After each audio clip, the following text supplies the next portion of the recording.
안녕하십니까. 새생명교회 수요일 저녁 말씀을 함께 나눕니다. 오늘은 7월 24일 수요일 저녁입니다. 계속해서 7월 달 들어오면서 전도와 선교의 사명이라고 하는 주제로 함께 말씀을 나눕니다.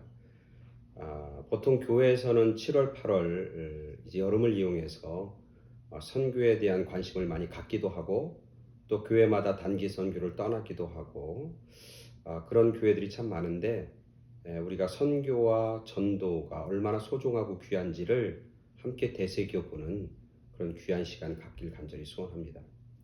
어쩌면 내 개인적인 신앙하고 전도와 선교는 어쩌면 그렇게 큰 밀접한 관계가 없다고 생각할 수도 있습니다. 나 혼자 잘 믿고 나 혼자 하나님의 은혜 받고 나 혼자 하나님 안에서 기쁨을 누리면 되지라고 생각할 수 있는데 맞는 이야기입니다. 그러나 그것은 상당히 일차적인 신앙, 자기중심적인 신앙, 그리고 어쩌면 하나님의 마음을 우리가 제대로 이해하거나 파악하지 못하는 신앙이다. 그렇게 이야기할 수 있습니다. 나는 기쁘고 좋지만 과연 하나님도 기뻐하실까? 물론 하나님도 기뻐하시지만 정말 하나님이 정말 기뻐하시고 춤추는 일은 무엇일까? 생각해 보면 하나님은 전도하고 선교에서 잃어버린 사람들을 찾고 죄인들을 부르시고 죄인들이 회개해서 하나님 앞에 새로운 삶을 사는 것, 그것을 하나님은 너무너무 기뻐하시고 좋아하셔요. 즉 우리가 하나님의 자녀이고 백성이라고 하는 사실, 하나님을 믿는다고 하는 사실은 다른 얘기로 하면 내 중심에서 하나님 중심으로 내 삶의 가치관이 옮겨진 것을 의미하는 거죠. 그렇게 생각하면 사실은 전도와 선교는 나와 어떤 밀접한 관계가 없다고 생각하는 그런 생각은 굉장히 일차적 생각이고, 전도와 선교는 내 신앙생활에서 그 무엇보다도 소중하고 귀한 가치다. 그렇게 우리가 생각하고 믿고 살아야 하는 것이죠. 또 선교나 전도를 해본 분은 알지만 선교와 전도하다가 사실은 자기가 더 큰 은혜를 받고 더 성숙한 믿음으로 성장하는 경우를 수없이 경험하게 됩니다. 다른 사람의 영혼을 불쌍히 여기서 그 사람을 하나님과 예수 그리스도 앞에 이제 전도하고 또 인도하고 또 전하는 그런 일들을 하는데, 사실은 전도와 선교를 하면서 가장 큰 수혜자는 누구냐? 전도와 선교의 현장에 자신을 헌신하고 드리는 사람, 바로 그 사람이 가장 큰 수혜자라고 하는 거예요. 내가 전한 복음, 내가 전한 예수 그리스도를 그 사람이 받아들이든 받아들이지 않든 그것과 상관없이 내가 그 현장에 참여하는 것, 그 거룩하고 귀한 소명에 내가 그것을 감당한다고 하는 것, 그것 자체가 나에게는 얼마나 큰 은혜이고 축복인지 몰라요. 그런 의미에서 계속해서 전도와 선교의 사명의 말씀인데, 오늘 말씀은 누가복음 15장 1절부터 7절까지 말씀 보겠습니다. 누가복음 15장 1절부터 7절. 우리가 잘 아는 것처럼 누가복음 15장은 세 개의 비유로 구성되어 있어요. 하나는 잃은 양의 비유, 두 번째는 잃은 동전의 비유, 마지막 세 번째는 우리가 잘 아는 것처럼 잃은 아들의 비유, 탕자의 비유라고 얘기하는 거죠. 이 세 가지의 비유가 누가복음 15장에 나와 있습니다. 그 중에 첫 번째 잃은 양의 비유 말씀을 가지고 오늘 함께 은혜를 나누고자 합니다. 누가복음 15장 1절부터 7절까지 말씀 제가 봉독해 드립니다. 모든 세리와 죄인들이 말씀을 들으러 가까이 나아오니 바리새인과 서기관들이 수군거려 이르되 이 사람이 죄인을 영접하고 음식을 같이 먹는다 하더라. 예수께서 그들에게 비유로 이르시되 너희 중에 어떤 사람이 양 100마리가 있는데 그 중에 하나를 잃으면 99마리를 들에 두고 그 잃은 것을 찾아내기까지 찾아다니지 아니하겠느냐? 또 찾아낸즉 즐거워 어깨에 메고 집에 와서 그 벗과 이웃을 불러 모으고 말하되 나와 함께 즐기자. 나의 잃은 양을 찾아내었노라 하리라. 내가 너희에게 이르노니 이와 같이 죄인 한 사람이 회개하면 하늘에서는 회개할 것 없는 의인 99으로 말미암아 기뻐하는 것보다 더 하리라. 아멘. 오늘 우리가 잘 아는 그런 말씀이잖아요. 그죠? 잃어버린 한 마리 어린 양을 찾아 나선 목자, 그리고 그것을 찾은 목자의 기쁨에 관해서 말씀을 하고 있습니다. 이 비유를 말씀하시는 직접적 계기가 된 사건이 오늘 우리가 읽은 15장 1절부터 3절까지 나와 있죠. 예수님이 오셔서 그 당시 사회적으로 가장 밑바닥에 사는 사람들, 그 당시 사회적으로 가장 손가락질 받는 사람들, 그리고 죄인의 대명사처럼 여기는 그런 세리들과 죄인들, 그들과 가까이 지냅니다. 그리고 그들과 음식을 먹고 함께 교제를 합니다. 그 모습을 바리새인과 서기관들이 보고 수군거리기 시작하는 거예요. 그들이 수군거리는 건 당연히, 왜냐하면 그 당시 유대인들에게 있어서 누구를 만나서 식사한다고 하는 것은 그냥 밥 먹는 것 그 이상이에요. 오늘날과는 전혀 오늘날의 우리들의 생각과 어떤 문화 속에서, 음식 문화 속에서는 이해할 수 없는 그런 일이죠. 이 당시 사람들과 누구랑 만나서 밥을 먹는다고 하는 것은 무슨 의미냐면 우리는 친구 그 이상, 다른 얘기는 우리는 같이 밥을 먹는 한 패밀리다, 그런 의미를 가지고 있어요. 밥을 먹는다고 하는 것은 당신과 나는 인격적으로 동등하다. 당신과 나는 소위 말하면 레벨과 수준이 똑같다. 당신과 나는 동지다, 이런 의미를 가지고 있거든요. 그러니까 바리새인들과 서기관들은 절대로 세리들과 밥 같이 먹지 않습니다. 절대로 죄인들과 같이 식탁의 자리에 함께하지 않습니다. 근데 예수님은 그들과 식탁의 자리를 함께하거든요. 그러니까 이 바리새인들과 서기관들이 볼 때는 저 예수님 자기는 뭐 하나님의 아들이라고 그러고, 자기는 뭐 유대인 중에 유대인이라고, 자기는 다윗의 족속이라고, 아들이라고 그러고 뭐 이러는데, 살아가는 거 보니까, 행동하는 거 보니까 완전 죄인들과 똑같은 거예요. 그들과 먹고 마시면서 그들과 친구가 되어주고 그들의 수준의 삶의 모습을 보이는. 그러니까 바리새인과 서기관들이 수군거리면서 저 사람이 죄인들과 함께 먹는 거 보니까 저 사람이 죄인이야. 저 사람이 사회의 가장 밑바닥에 있는 사람들과 같이 먹는 거니까 저 사람은 사회적으로 가장 밑바닥에 있는 천한 사람이야. 이렇게 수군거리는 거예요. 그 수군거리를 듣고 예수님이 비유로 얘기하는 겁니다. 그게 오늘 읽은 말씀, 잃어버린 양, 잃어버린 동전, 잃어버린 아들에 대한 비유인 것이죠. 오늘 본문에 보면 우리가 이건 너무나 잘 아니까 제가 특별히 따로 말씀을 안 드립니다. 어떤 목자가 양이 100마리 있는데 그 중에 한 마리를 잃어버린 거예요. 근데 가서 찾았어요. 너무 기쁘고 좋았어요. 그래서 친구들과 주변의 이웃들을 다 모아서 큰 잔치를 벌였어요. 그게 이제 내용이거든요. 근데 한번 생각해 보세요. 그 잃어버린 양 한 마리가 원래 누구 거였나요? 원래 자기 거였어요. 목자 거였단 말이죠. 그러니까 100마리 중에 한 마리를 잃어버렸어요. 마이너스 1, 99인 거예요.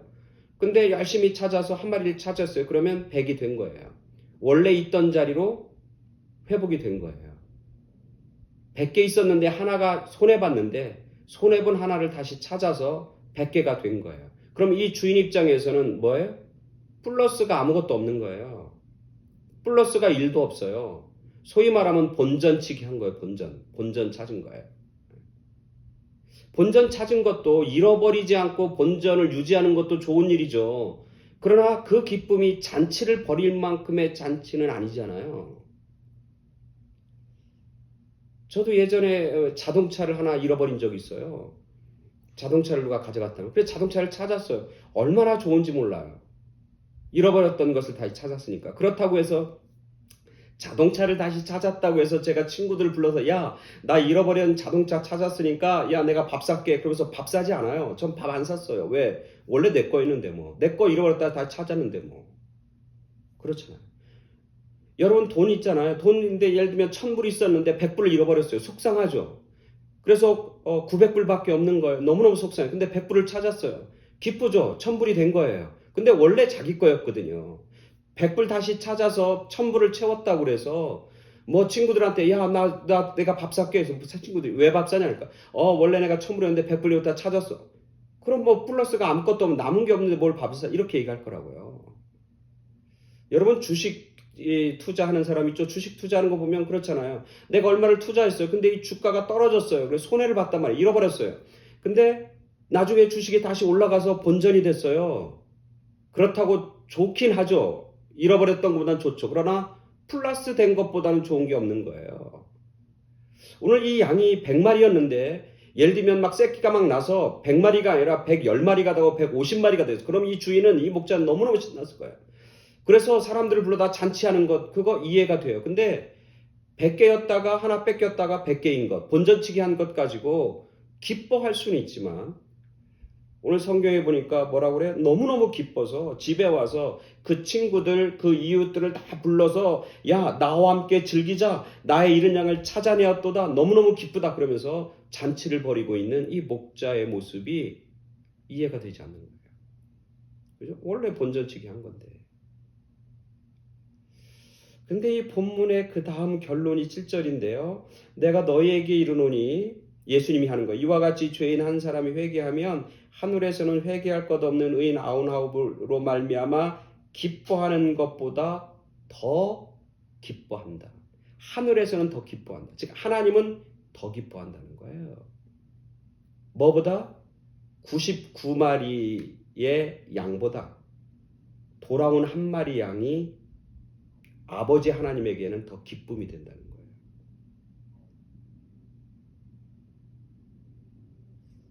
우리가 생각하기에 아니 99가 훨씬 많은 숫자인데 하나는 이건 아닌데 99하고 하나하고 저울을 달면 99가 훨씬 더 무게가 나갈 텐데 하나님 입장에서는 숫자의 많고 적음이 아니라 그 숫자가 어떤 숫자냐는 거예요.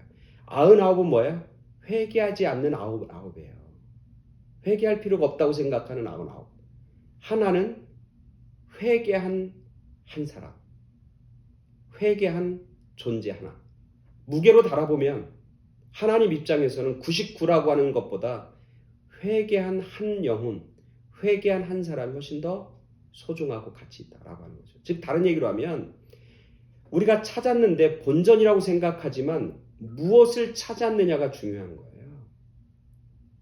즉 찾은 그 존재와 주인, 목자와의 관계, 그 관계의 정도에 따라서 그 기쁨은 상상할 수 없는 기쁨이라고. 예를 들면 여러분이 아들이 하나 있어요. 아들이 셋이 있었어요. 근데 그 아들 중에 한 명을 잃어버렸어요. 그리고 다시 그 아들을 찾았어요. 어떻겠어요? 그 찾은 아버지 어머니의 기쁨. 다른 것과 아니 원래 3개 있다가 원래 3명 있다가 원래 3명 됐는데 뭐 또인데 뭐 본전인데 뭐 이렇게 얘기할 수 있겠어요? 아니에요. 그거는 그런 숫자로 얘기할 수 없는 거예요. 단순한 숫자의 개념을 넘어서는 거죠.